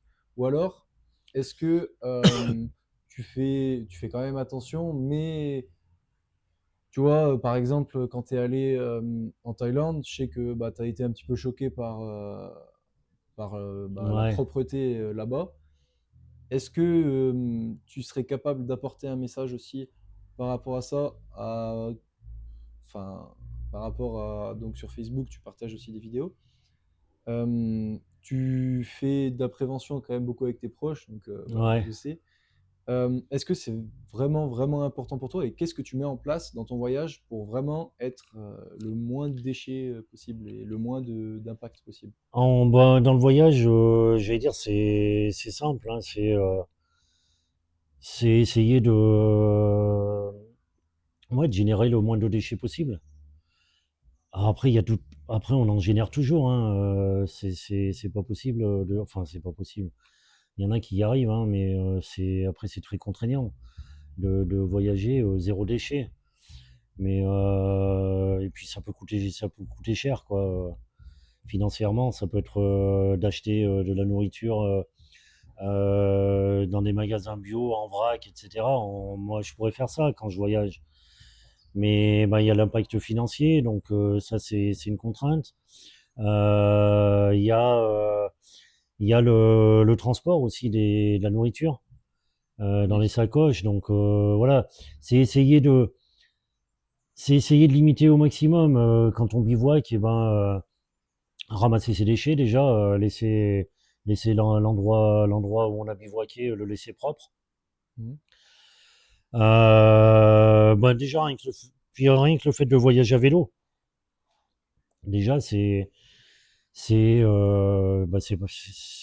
écologique parce que Bah oui. on génère pas de carbone, hein, on marche qu'à à la force des mollets. Donc voilà, déjà voilà, partir en vélo déjà c'est mieux que voyager en voiture ou en véhicule thermique. Voilà, générer le moins de déchets possible. Essayer, ben, sur un tour du monde, essayer de prendre l'avion le moins possible. Alors là, ça a été compliqué parce qu'il a fallu que je rentre en France. Alors la première fois de Croatie, je suis rentré en bus pour pas prendre l'avion. Mhm. Donc j'ai essayé de limiter. T'as fait quand même beaucoup de bus, J'ai fait 27 heures c'est de quand même. bus pour essayer de limiter mon empreinte carbone plutôt que rentrer en avion. Après de l'Asie, bah, j'étais obligé de rentrer en avion, quoi. Donc bon. Après, je pense que j'essaierai de. Je suis en train de regarder un peu pour essayer de voir comment je peux compenser tout ça. Parce que ouais, j'ai quand même envie d'essayer de trouver une compensation écologique par rapport vis-à-vis de la nature. C'est quand même important. Après, au quotidien, générer le moins de déchets possible, essayer ouais, d'être sensible à ce qui nous entoure, de se dire ouais, bah là c'est un site qui est vraiment super, ça serait bien que voilà que les gens fassent attention. Donc des fois, ben, je discute avec les gens, voir un peu comment ils font aussi. C'est vrai qu'en Asie c'est compliqué parce que ils sont en plein développement, donc ben ils sont un peu comme nous il y a quelques années où où on génère beaucoup de déchets, puis on fait pas attention à leur devenir. Oui, ça va se Et mettre en place aussi. ouais, donc voilà, il faut du temps pour que ça se mette en place. Mais aussi, pendant qu'eux, ils mettent du temps à mettre tout ça en place, il faut que nous, on intensifie nos efforts aussi ici pour compenser aussi, voilà, le fait que des parties du monde génèrent beaucoup de déchets. Donc nous, il faut qu'on essaie de moins en générer pour que ça compense et puis en attendant que ça s'améliore Oui, il partout, faut quoi. pas se dire que voilà, faut pas se dire que eux, ils font moins de choses que nous, du coup, bah, on doit faire moins de choses. Ben voilà. Oui, parce que sinon, personne ne fait plus rien et Voilà. D'accord, ok. Euh, les personnes qui sont sur le stream, si vous voulez poser des questions, vous pouvez dans le chat. Donc j'ai mon téléphone juste là, je pourrais lire. Et du coup, on va enchaîner encore sur l'environnement. Est-ce que tu as constaté bah, des changements environnementaux durant bah, tes voyages? Parce qu'on sait, bah, du coup, il y en a qui datent de un petit peu longtemps. ouais. Est-ce que, du coup, par rapport à bah, ton dernier voyage ou alors d'autres, est-ce que tu as vraiment vu l'impact euh, En France, oui. En France, depuis 15 ans, depuis une quinzaine d'années que je fais du vélo, ouais, je vois que ça s'améliore beaucoup. On voit beaucoup moins de déchets qui sont jetés dans la nature. Ouais, ouais, ça quand même, en France, je vois une différence. Les gens sont plus sensibilisés. D'accord. Sont plus sensibilisés, ont plus conscience. Il y a encore beaucoup d'efforts à faire, mais la conscience est là et la prise de conscience. Et ouais. Par contre, à l'étranger, par exemple en Asie, c'est ce que je disais tout à l'heure, c'est que il y a encore Il il y y a a du chemin à beaucoup faire. de choses à faire, ouais. Hmm. Ok. Et du coup, est-ce que tu penses qu'il est important aussi de montrer, on va dire, quand toi tu vas par exemple en Asie, montrer l'exemple par rapport, bah, par exemple, si tu trouves quelqu'un avec toi qui va peut-être rouler 1 ou 2 jours avec toi, ou alors croiser des gens, et si, bah, maintenant c'est triste, hein, mais tout le monde jette leur mégot par terre, même en France, est-ce que tu vas faire, entre guillemets, justicier à venir dire, bah, t'abuses. Ou alors qu'il laisse une grosse poubelle à côté de la poubelle alors qu'à 5 mètres. Ouais. Enfin, est-ce que tu vas essayer de lutter contre ça ou tu vas quand même rester en retrait et pas non Non, plus. après, j'allais dire en voyage, souvent les voyageurs bah, Sont respectueux. sont respectueux parce que c'est aussi notre environnement quotidien. Quand on traverse des paysages, voilà, ou même les villes, hein, c'est notre quotidien. Donc, du coup, on est assez respectueux. On sait voilà, que si on jette nos déchets, bah, celui qui va passer derrière, il aura des déchets sur le bord de la route, etc. Ça va, c'est assez bien. Voilà, ça se fait naturellement. Après, les gens, essayer de sensibiliser les gens. Au quotidien, c'est compliqué parce que faut, faut, faut faire prendre conscience aux gens, faut que ça rentre dans faut que ça rentre dans la tête, faut avoir envie de le faire. Et c'est pas en les rencontrant 5 minutes ou une journée Oui, qu'on va pouvoir, on peut en parler, ça fait prendre conscience aussi. Mais voilà, ça aura pas un gros impact. Et puis des fois, eh ben, dans certains pays comme en Asie, culturellement, c'est pas encore rentré dans les mœurs. Donc c'est du travail de longue haleine. Donc ça se fait pas comme ça, juste en discutant. Mais ça n'empêche pas qu'il faut en parler. Et il m'est arrivé ouais d'en parler parce que alors pas de reprendre des gens qui jettent quelque chose, mais juste de dire bah ouais regarde là tu vois il y a des déchets partout, c'est dommage, ça pourrait être vachement plus sympa c'est si plus sur cette joli. plage il n'y avait pas de déchets. Voilà, c'est plus des petites dans la discussion quoi que ça peut se faire. D'accord. Il y a des personnes, je sais pas si tu as vu sur internet, des personnes qui vont bah, par exemple à Bali sur des plages et qui vont faire semblant. Donc il y a une vidéo qui a tourné, je crois, il y a pas si longtemps que ça. Une personne qui va venir se faire filmer se faire filmer en train de ramasser les déchets. Au final, elle laisse la poubelle en plein milieu et elle repart juste pour avoir sa vidéo. Ouais. Qu'est-ce que tu penses de cette mentalité-là aussi? Est-ce que les gens veulent pas juste surfer sur l'écologie, on va dire, et la protection de l'environnement pour gratter un peu de buzz? Ouais, mais après, oui, voilà, c'est ça, en fait. C'est juste faire le buzz. C'est juste faire le buzz, mais Et est-ce que tu penses que euh, au-delà de le geste est mauvais, il n'y a pas d'autre chose à dire, mais est-ce que tu penses qu'au-delà, est-ce que ça va toucher, par exemple, ses abonnés, même si elle laisse sa poubelle en plein milieu, est-ce que ça va toucher les autres et ça va peut-être les sensibiliser à quelque chose, même si oui, c'est très mal oui, fait et c'est oui, très mal amené, mais au final, tu as une vidéo qui va sensibiliser peut-être quelqu'un. oui, Est-ce oui, oui. que... Euh, en fait, le message peut être positif dans tous les cas. Parce que rien que le fait de passer sur la plage et de ramasser les déchets, déjà, c'est positif. Et puis tous les déchets sont dans le même sac. Même si le sac il reste à un endroit, ben bon, peut-être quelqu'un va le ramasser et l'emmener à la poubelle. Donc déjà, le fait d'avoir mis les déchets dans un sac, c'est positif.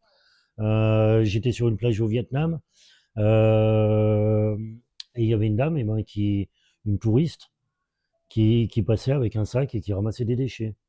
Mais comme ça, Oui, oui. pas se filmer ni rien, quoi, vraiment, parce elle avait envie que la plage soit propre. Et bah, c'est bien. Même si c'est juste Bah un oui, petit oui. geste, c'est quand même bien. Et pour reprendre ton exemple, oui, ça peut être positif parce que sensibilise quand même les gens au fait qu'il faut éviter de jeter les déchets dans la nature. Et puis ouais, ça sensibilise. Alors D'accord. je pense que la personne qui ramasse ses déchets et puis qui laisse le sac sur la plage, c'est plus pour faire le buzz, pour dire j'ai fait quelque chose de bien, regardez, et puis à côté de ça, le sac qui reste. Mais au moins les gens ils voient que les déchets sont ramassés et c'est l'essentiel en fait. Oui, derrière. Enfin, c'est un message Il y a mal. quand même un message. Le message passe d'une façon maladroite, mais le Voilà. message est là quoi, quand même. Ok. Euh, quelle- Pour passer encore à autre chose, quelles leçons tu as pu tirer des, de tes différents voyages, de tes différentes rencontres? Euh, Bah, du coup, l'écologie, est-ce que tu as croisé vraiment des gens qui étaient touchés par ça et qui t'ont dit, bah, pour moi, c'est très important? Ou alors, même dans le vélo ou le voyage dans sa grande... Ouais, ouais. Non, j'ai pas vraiment rencontré ouais de gens qui étaient vraiment focus sur la protection de l'environnement, enfin qui étaient à fond et qui voilà qui en faisaient vraiment un sujet super important et j'ai pas eu l'occasion de rencontrer des personnes comme ça. D'accord. Mais j'aimerais bien, ouais. Surtout à l'étranger, voir comment ça se passe. Mm. Savoir, j'ai pas eu l'occasion, mais ça pourrait être intéressant, ouais. Oui, parce qu'on De, sait, bah, du coup, en Europe, il y a des pays qui sont beaucoup plus avancés que nous en termes ouais, de protection de oui, l'environnement, etc. Est-ce que toi, ça te fait envie de passer par là-bas aussi et de voir et de t'imprégner aussi de cette ouais, culture-là? ouais, bien sûr, ouais. Parce que bien sûr, voir ce qui se fait dans d'autres pays, justement les pays nordiques. Si je repars, j'aimerais bien aller dans les pays d'Europe du Nord. Mm. Bah déjà pour voir les paysages, pour découvrir, mais aussi ouais le côté j'allais dire rigueur nordiste. Mm. C'est-à-dire que ouais, côté protection de l'environnement, et ben, ils sont plus rigoureux, même pour la circulation, les vélos, le partage de la route entre les vélos, les voitures, enfin les différents véhicules, Oui, c'est très important. c'est plus le partage est plus vrai quoi dans les pays du Nord. Et j'aimerais bien découvrir tout ça, ouais. D'accord, ouais. Ouais. Oui, parce que bah, du coup, par exemple, dans les pays nordiques, etc., beaucoup plus de gens en ville roulent en vélo qu'en France Oui, où ouais. c'est pratiquement. Bah, en France, On on commence, commence juste. mais c'est pour On ça, commence nous, depuis plusieurs années, mais on n'est pas encore au même niveau que les pays scandinaves. c'est encore compliqué. Même, du coup, là, on est en Haute-Loire. La Haute-Loire est quand même pas quand même desservie. Enfin, Non, c'est compliqué hormis en quelques termes de. voies vertes Voilà, on n'a pas pour faire du grand-chose. vélo en toute sécurité, c'est très compliqué. Ouais. Ouais, c'est C'est ça. très compliqué. Après, Heureusement, on a quand même un réseau de routes secondaires qui sont moins fréquentées par les voitures. Donc ça permet quand même de pouvoir faire du vélo, mais c'est pas vraiment en sécurité. oui, c'est pas encore beaucoup amené et c'est quand même dangereux aussi de rouler sur Ouais, une route, même une petite route. oui. Il peut y avoir des Puis voitures, les gens, des camions, les automobilistes ont moins l'habitude ils font pas attention. de la présence des cyclistes. Mm. Donc ouais, c'est plus compliqué. Euh, et ben, quel conseil tu donnerais à quelqu'un qui bah, voudrait se lancer dans un voyage à vélo et faire juste, pas forcément le tour du monde, mais peut-être partir trois Ouais, quatre juste un petit jours. voyage. Ben, prenez votre vélo et allez-y. Et partez. Ouais, non, c'est le conseil, c'est allez-y, il faut y aller. Faut, faut, faut pas avoir peur, quoi. En fait, y a rien y a rien d'effrayant. Au contraire, c'est que du plaisir. Donc, partir un jour, 2 jours, juste 2 jours, c'est déjà, c'est super. C'est super et il n'y a pas besoin il y a pas besoin de préparer beaucoup de choses. Bon, après, ça dépend des gens, du caractère des gens. Moi, pour moi, mes voyages, c'est de l'aventure. Voilà, je vais bivouaquer ou je vais aller dans les campings. Ou en Asie, je suis allé dans des auberges de jeunesse ou dans des chambres d'hôtel parce que c'est moins cher, ça me permettait de prendre une douche tous les soirs. Mais c'est quand même l'aventure parce que voilà, pendant la journée, on se déplace, c'est la découverte, c'est les rencontres. Et voilà, il n'y a pas besoin de préparer beaucoup de choses, mais il faut quand même préparer un minimum. Préparer un minimum et puis avoir envie, surtout le plaisir. Je reviens toujours au plaisir, mais Oui, c'est la partie la plus importante c'est aussi la du partie la voyage. plus importante. En fait, si on a envie de partir voyager à vélo ou à pied, faut y aller, quoi. Faut se lancer. Et c'est quand on revient qu'on se dit, mais en fait, c'est tout simple. Il y a pas beaucoup de contraintes, quoi. Et est-ce que tu te fixes un budget? Quand tu veux partir, par exemple, si tu veux partir une semaine, est-ce que tu te dis, bah, je me fixe un budget ou alors tu commences à emmener des choses au début et tu. Enfin, je sais pas, comment tu gères ton budget en voyage, quoi. C'est ça, j'allais dire, c'est le nerf de la guerre. Hein. C'est de l'argent que dépend aussi le voyage. Hein. Euh, le budget, alors moi après, enfin c'est un grand mot, mais je m'étais fixé un certain budget. Mais enfin moi je l'explose pas, mais je dépasse toujours mon budget parce que j'ai quand même j'ai pas envie de me donner des restrictions tous les jours, voilà.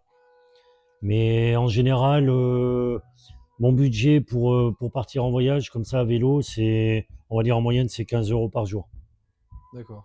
J'aurais aimé, euh, j'aurais aimé que ça se rapproche des 10 euros, mais 10 euros, c'est quand même, faut être vraiment, comment dire? Et est-ce que tu comptes aussi la nuit que tu vas dormir? Parce que, Oui, ouais, parce ouais, que quand tu vas dormir dans les campings, après, c'est moins cher, par exemple, si tu pars en Asie, c'est beaucoup moins cher qu'en France. oui, Mais en France, l'accès au camping, déjà, il n'y a pas forcément des ouais, campings de ouais. partout.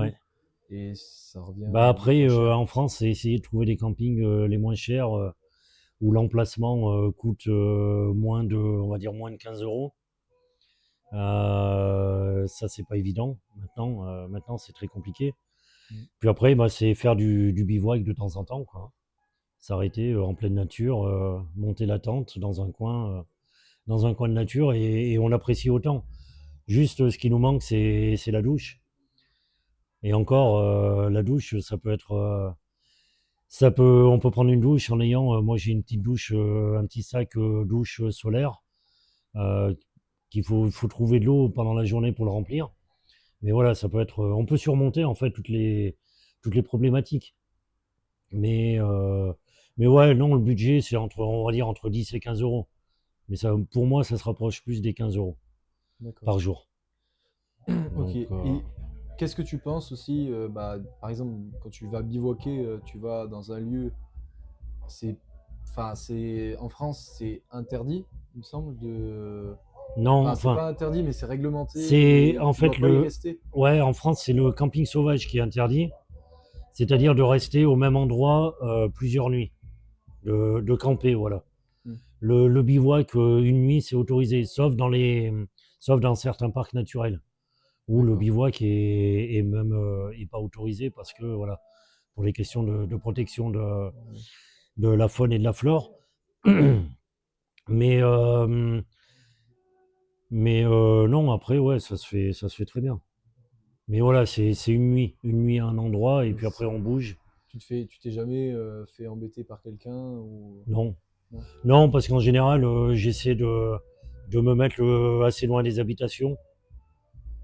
Ou alors, si je suis près des habitations, ben, je m'installe et puis je vois comment les gens réagissent. En général, y a pas trop j'ai jamais eu de problème de ce côté-là. Les gens sont pas méchants non plus. Non, non, non. Après, Ils bah, même comprennent. en Thaïlande, il m'arrivait de camper à côté des maisons et les gens m'apportaient des choses à manger, m'apportaient de l'eau. Enfin voilà. Même ça peut être sympa, quoi.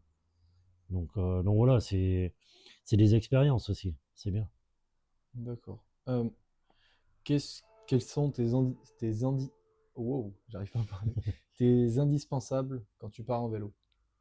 T'es vraiment les choses que tu dois emmener n'importe quelle saison, Bonne question.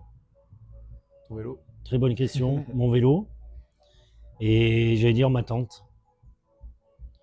Ma tente, D'accord. en Asie, je l'ai quasiment pas utilisée, mais je l'avais avec moi parce que ben, il peut y avoir un jour. Enfin, je l'ai utilisé quelques jours, mais voilà, peut y avoir des soirs où je trouve pas un endroit pour dormir, donc je plante la tente. Je fais un petit bivouac et ouais, je dirais que c'est la tente parce que le reste, non, une tente, mon couteau aussi parce que ça peut toujours servir pour quoi que ce soit. Sinon, j'ai pas vraiment. Enfin, Sinon, j'allais après, dire après, tout est indispensable. Quand tu pars à vélo en tour du monde, oui, tu prends tout ce que jamais du t'emportes. superflu, mais je veux dire, Oui, une quelque chose chose qui est que, ouais, importante pour toi, ouais. mais pas forcément peut-être enfin, pratique. Mhm. Même, ça peut être n'importe quoi. Juste ta montre, par exemple, bah, est-ce que tu t'obliges à prendre une montre ou de toute façon tu l'as tout le temps sur Bah en toi, fait, mais avant de voyager à vélo, j'avais pas de montre. Et depuis, je prends une montre. Alors, c'est un peu paradoxal parce que, tu sais, tu te dis, tiens, je pars en vélo, je pars à l'aventure, c'est la liberté, je vais pas m'occuper du temps et tout. Mais en fait, pour moi, perso, ben voilà, me dire demain matin, je décolle à 6 heures parce que j'ai envie de rouler le matin. Ben, faut avoir une montre faut avoir l'heure, quoi. Faut avoir un petit réveil. Ouais, c'est toujours bien, mais c'est pas une contrainte, quoi. L'heure pour moi, ouais, c'est plus, c'est pas un objectif, se dire à telle heure je suis là, à telle heure je suis là. C'est plus, voilà, je me dis, tiens, eh ben, si je veux me lever plus tôt, si je veux arriver plus tard ou plus tôt, et ben voilà, ça m'aide juste de ce côté-là. La montre, mais ouais, si, je pense que, ouais, je partirais peut-être pas sans montre, en fait. Mais d'accord. après, tu vas me poser la question pour d'autres objets, je vais te répondre pareil, Oui, parce que que je peux m'en passer, et puis qu'en fait, non, je m'en passerai pas parce que je m'en sers tous les jours, quoi. d'accord. Donc, Et en parlant de l'attente, est-ce que bah, un matin tu t'es fait réveiller par quelque chose ou quelqu'un oui. qui était pas forcément la bonne personne, quoi? Ouais, oui, ouais, c'était pas une personne, c'était un sanglier, ouais, ça m'est arrivé de me faire réveiller par un sanglier à 4 heures du matin, parce que je bivouaquais dans un champ qui était clôturé par des fils barbelés. J'avais soulevé la clôture, j'étais rentré de l'autre côté du fil barbelé et j'avais bien refermé. Et le soir, en mangeant, j'ai mangé une pomme et j'ai jeté mon trognon donc dans le chemin de l'autre côté de la clôture. Comme ça, quoi. Je me suis dit, allez, c'est bon. Un animal le mangera, sauf que ouais, c'est un sanglier qui s'est rappliqué le lendemain matin à 4 heures et bah, qui m'a réveillé. Et heureusement que j'étais de l'autre côté de la clôture parce que je brillais pas dans mon duvet, hein. Je suis sorti au bout de 30 ou 45 minutes, quoi. Ça doit faire Je me suis bizarre dit, quand même. si j'ouvre et que je tombe nez à nez avec le sanglier, ça risque d'être bizarre, mais bon. Et puis après, en repliant la tente, je jetais des petits coups d'œil derrière pour voir s'il n'était pas derrière moi. Mais ouais, non, mais c'est marrant. Enfin, sur le coup, c'est pas marrant, Oui, c'est une bonne mais anecdote, après, hein. c'est des anecdotes, quoi. Ouais, voilà, sinon, vraiment la bonne anecdote du réveil matinal, quoi. Ça doit faire bizarre quand même le matin de se lever, enfin même pas de se lever, Ouais, de de se se faire faire réveiller réveiller. surtout par Et bah pour le futur, du coup, quels sont tes prochains projets et prochaines choses que tu as envie accomplir? Bah, je suis en train de réfléchir justement. Non, là, il faut que j'ai toujours mon problème au cervical, donc je vais peut-être me faire opérer d'une hernie discale. Donc en fait, là, pour l'instant, je prends le temps je prends le temps de me soigner et puis je verrai après. J'aviserai après, mais voilà, ça commence déjà à trotter dans la tête peut-être de repartir.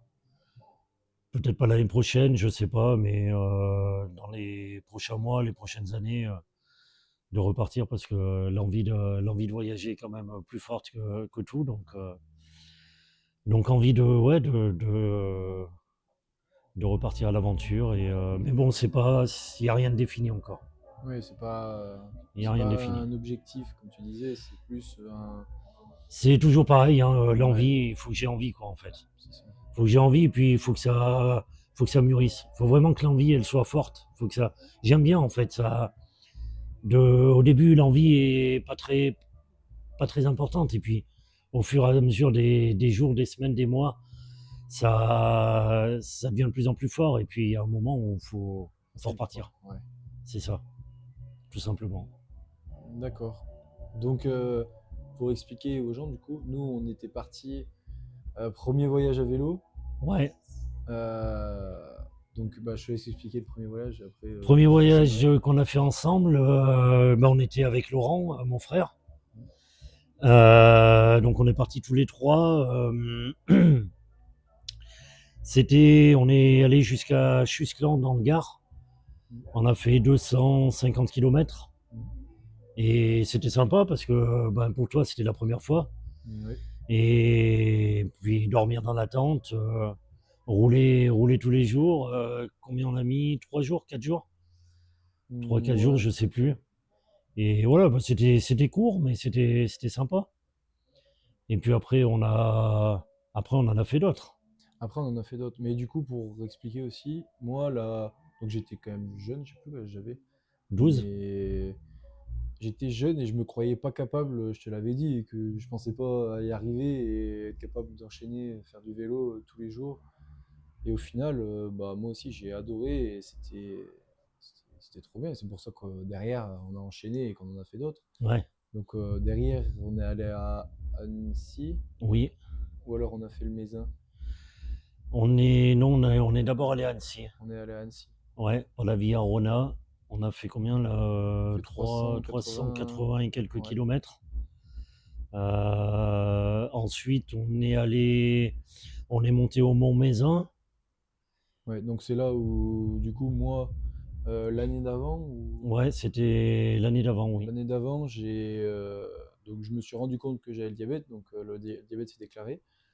Euh, du coup, enfin, je sais pas, j'avais pas perdu espoir, mais j'avais tout remis en question, etc.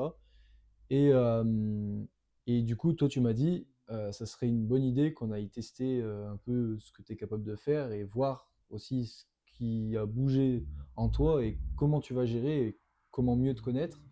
Et du coup, on était parti 3 jours. On avait fait Ouais. le tour Mézin, Lisieux. ouais, Mézin, Lisieux.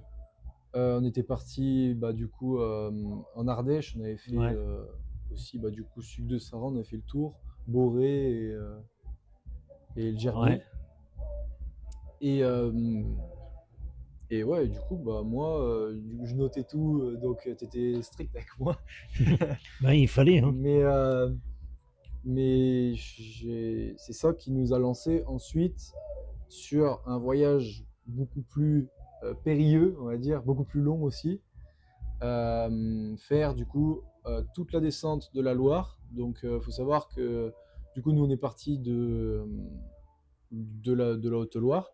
Et la Loire passe en Haute-Loire, logiquement. Et on est monté jusqu'à Saint-Brévin-les-Pins, à côté de Nantes. Et on est monté, on a mis quoi, 2 semaines et demie? On a mis, ouais, non, deux Deux semaines, ouais. semaines 2 semaines. On a fait plus de 1000 bornes, 1100, je Ouais. pense, un truc comme ça. 1100 kilomètres, ouais. Et, et ici aussi, donc là, on est parti aussi pour aussi en soutien avec une association, donc l'AJD, l'aide aux jeunes diabétiques. Et donc on est parti avec eux, on a fait un appel aux dons et fait une cagnotte pour eux. Ça a bien marché, c'était incroyable. Ouais, c'était Nous, sympa. ce qu'on a fait, c'était trop bien. On a roulé pendant 2 semaines. Ouais, et puis toi, t'as pu voir que tu pouvais, malgré le diabète, tu pouvais ben, faire du vélo, voyager et pendant plusieurs jours et voilà, et reprendre, j'allais dire, l'envie de faire du sport. Et d'ailleurs, ça t'a donné envie de vraiment de faire du sport Oui, après. Donc, oui. ouais, c'était vraiment bien. Ouais, ça permet de se découvrir et de se dépasser parce que là, c'était quand même un peu du dépassement, hein. C'est vrai que le Oui. diabète, c'était quand même plus compliqué à gérer en faisant du vélo que moi, Oui, ma maladie, quoi. en faisant du sport, je Ah, pense ben, que c'est plus régulier. Je pense que moi, c'est plus régulier par rapport au fait que du coup, si on va monter,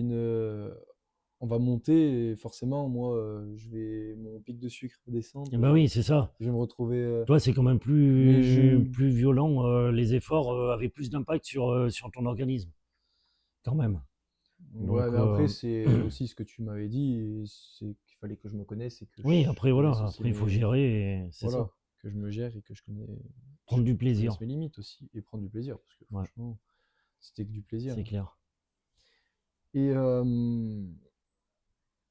et ouais, après, du coup, on a fait ça. Depuis, On n'a rien fait ensemble. on n'a rien fait. Mais Peut-être qu'on repartira ensemble. peut-être qu'on partira ensemble, Ouais. sûrement. On dira pas quoi, mais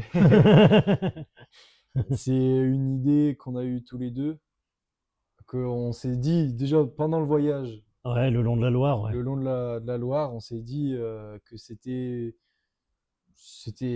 très intéressant et pas forcément une bonne idée, mais, mais que ça pouvait être sympa tous les deux parce qu'on Ouais, et s'entend puis bien et surtout, que c'est marrant. ça peut être un projet bah, qui sort de l'ordinaire, quoi, surtout.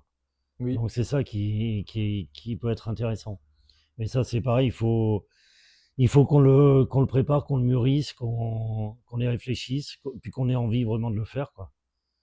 On a envie, mais il faut que on a ça, envie, mais il manque encore quelque chose. ouais, il faut vraiment que ça vienne, quoi. Ouais, moi j'ai quand même bien hâte. Ben ouais, on verra. Voilà. Et du coup, la dernière question, est-ce que tu aimerais faire passer un message et quel message du coup tu aimerais transmettre aux gens qui nous regardent? Moi, le message, ça serait plus toujours revenir sur la notion d'envie, de plaisir, de volonté.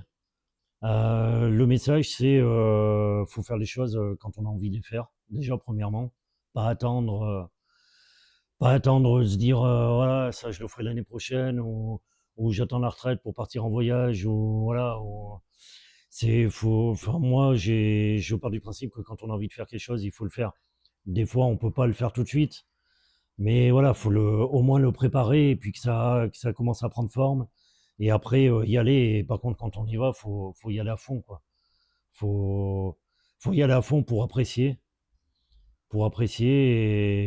et pas spécialement pour éviter les imprévus, parce qu'il y en a toujours. Il y a toujours des choses qu'on peut pas prévoir. Mais ouais, pour apprécier et prendre du plaisir. Mais ouais, faut faire les choses quand on a envie de les faire. Faut y aller. D'accord. Je vais te laisser maintenant parler du coup de l'association, Ouais, etc. et de ce que, du coup, le message, entre guillemets, le plus important et que tu as voulu faire passer avec ce projet de Tour du Monde et pourquoi tu t'es rapproché du coup de cette association-là, qu'est-ce qu'elle fait, qu'est-ce que... ouais. Réexpliquer tout bien correctement et dans les meilleurs Ouais, ben détails. en fait, quand j'ai préparé mon voyage à vélo, ben comme j'ai été opéré du cœur, je me suis dit, voilà, c'est c'est quand même un voyage particulier pour moi, parce que est-ce que je vais arriver à, à pédaler pendant 3 mois, 4 mois, un an, autour du monde. Est-ce que comment ça va se passer? Est-ce que ça va être difficile? Voilà, je me suis posé plein de questions. Et puis bon, ben, je me suis dit, allez, de toute façon, j'ai envie de le faire, donc faut le faire. J'y vais. Et puis j'ai trouvé cette association j'ai vu cette association sur Internet, Mécénat Chirurgie Cardiaque, et donc qui opère des enfants du cœur. Donc comme moi, j'ai été dans le même cas, je me suis dit, allez, je peux pas partir comme ça sans apporter quelque chose. Moi aussi,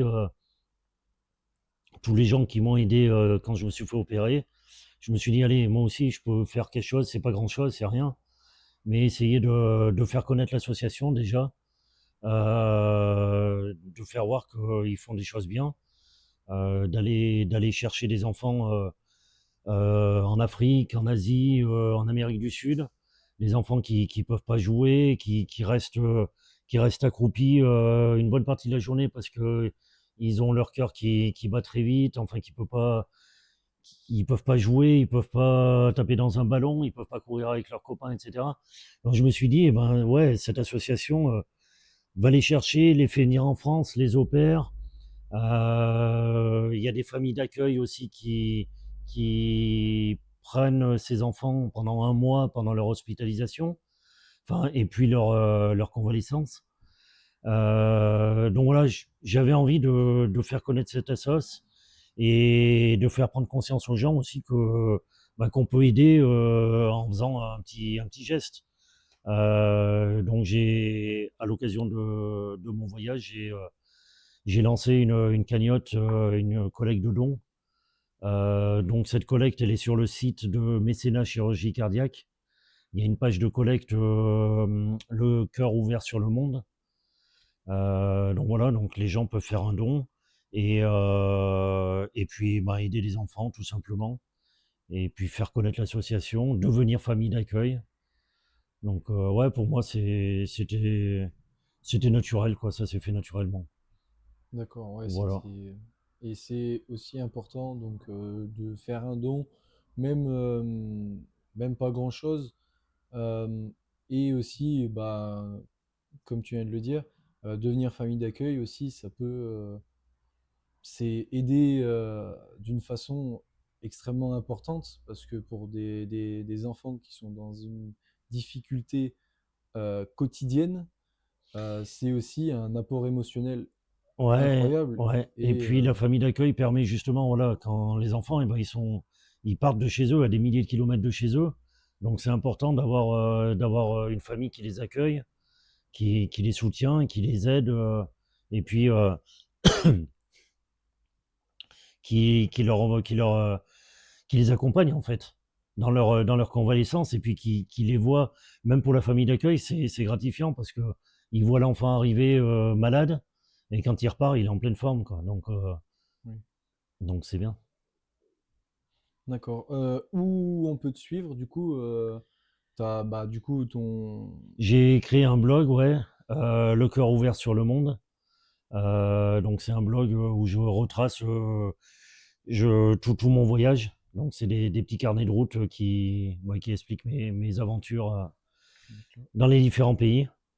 Et puis il y a aussi une page Facebook, Le cœur ouvert sur le monde, où je poste de temps en temps des photos, mes petites impressions tout au long du voyage. Ouais, du coup, t'expliques tout ce que Ouais, tu fais, tout ce que tu vois, tu prends des photos, des vidéos. ouais. Et, euh, et ben, merci. C'était Bah, merci à toi. c'était bien intéressant de parler avec toi voilà, du voyage, de la maladie, et de faire passer aussi ce message que eh ben, c'est important, prenez soin des gens. Euh, Faut pas non plus, sans être moralisateur, mais prendre soin des gens et faire une petite action, des fois ça peut changer une vie. Donc, bah, aidez-vous les uns les autres. Et puis, ouais, C'est je pense que important. voilà, Ouais, merci. voilà. Et ben, C'est merci à cool. toi. Et du coup, je vais couper la caméra là-bas. Merci d'avoir suivi et à la prochaine.